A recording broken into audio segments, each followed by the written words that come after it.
बसपा प्रमुख मायावती ने ट्वीट करके समाजवादी पार्टी को गेस्ट हाउस कांड की याद दिलाई और साफ तौर पे कहा है कि दलितों का अपमान में कहीं भी समाजवादी पार्टी पीछे नहीं। इस वक्त हमारे साथ बातचीत के लिए मौजूद है संभल से समाजवादी पार्टी के सांसद शफीकुर रहमान बर्क जी। बर्क साहब, अगर बात करें तो मायावती ने ट्वीट करके ये बयान दिया है कि गेस्ट हाउस कांड को याद करें और दलितों की चिंता नहीं समाजवादी पार्टी को।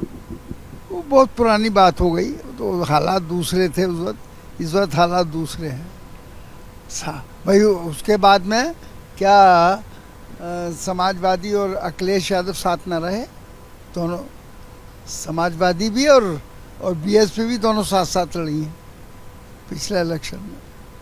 तो वो तो पुरानी यादें कह रहे हो तो ख़त्म हो गई, बहुत भूल गए सब। आपको क्यों लगता है कि फिर वो क्यों याद दिला रही हैं इस वक्त? कहाँ याद दिला रही हैं, तुम लोग याद दिलवा रहे हो।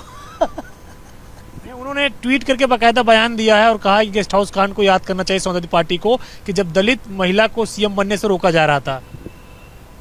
तो ये तो उनका जाती मामला है। देखो, कोई सीएम बनना चाहता हो और कोई लीडर बनना चाहता हो, कोई मिनिस्टर बनना चाहता हो, हर आदमी अपने जाती मामले के लिए लड़ता। उत्तर प्रदेश में जो राजनीति हो रही है रामचरितमानस को लेकर के बयान दिया जा रहा है स्वामी प्रसाद मौर्य की ओर से, चाहे अखिलेश की ओर से या फिर बीजेपी के नेताओं की ओर से, किस तरीके से आप देखते हैं? नहीं, देखो, ये सियासत अलग चीज़ है और मजहबी धार्मिक जो है वो सियासत अलग चीज़ है। इसलिए मेरा अपना मशवरा ये है कि इस मामले में सियासत में धर्म को नहीं लाना चाहिए। अब उसमें सब धर्म के लोग सियासत में एक दूसरे के साथ होते हैं और हैं, हर पार्टी के अंदर हिंदू मुसलमान सब मिले जुले हैं। तो ये भी मामला एक धार्मिक ही है जो है, तो इसमें मैं उस पर कोई तबसरा नहीं करना चाहता, उनका जाती मामला है। क्या आपको लगता है कि स्वामी प्रसाद मौर्य को ऐसे बयान नहीं देना चाहिए? नहीं, ये तो उनकी जाती राय है। मैं कौन हूँ, उनका ठेकेदार नहीं हूँ मैं कि मैं उनको रोक। क्योंकि आप सपा से सांसद हो, क्या आपको लगता है कि ऐसे बयान दिए जाने चाहिए किसी भी धर्म ग्रंथ के ऊपर?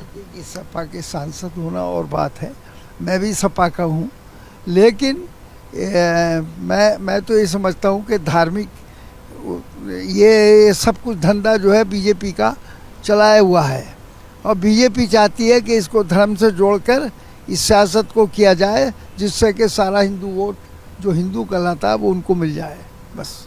लेकिन बयान तो स्वामी प्रसाद मौर्य दे रहे हैं, आपकी पार्टी के हैं। अरे भाई, मौर्य ने बयान दे दिया, वो अपनी जाती राय दी है, उसमें कोई पार्टी की पॉलिसी नहीं है उसमें। हम मानते हैं कि पार्टी उससे इत्तेफाक नहीं रखती है। नहीं, इत्तेफाक रखती है नहीं रखती है तो अब अखिलेश यादव चूँकि पार्टी लीडर है, इस पर तो वो बतलाएंगे। एक आखिरी सवाल है, योग गुरु स्वामी रामदेव ने कहा है कि मुसलमानों को काम है केवल नमाज पढ़ना, नमाज पढ़ने के बाद जो मन में आए चाहे करे, चाहे हिंदुओं की लड़की ले जाए, चाहे आतंकवादी बने, चाहे कुछ भी करे। अब भाई, ये तो धर्म का जहाँ तक ताल्लुक है, मुसलमान इस्लाम जो है, इस्लाम अच्छा सबक देता है, लेकिन अगर कोई आदमी इसके बावजूद भी गलत काम करता है तो उसका ज़ाती फेल है, वो उसकी सज़ा उसको यहाँ भी मिलेगी और अल्लाह के यहाँ भी मिलेगी उसको।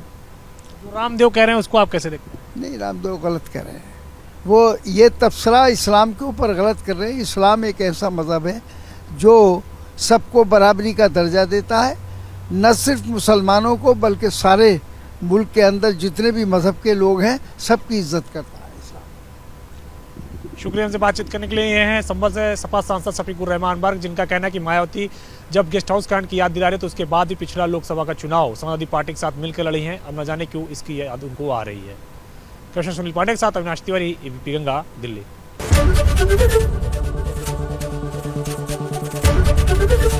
एबीपी गंगा, खबर आपकी, जुबान आपकी।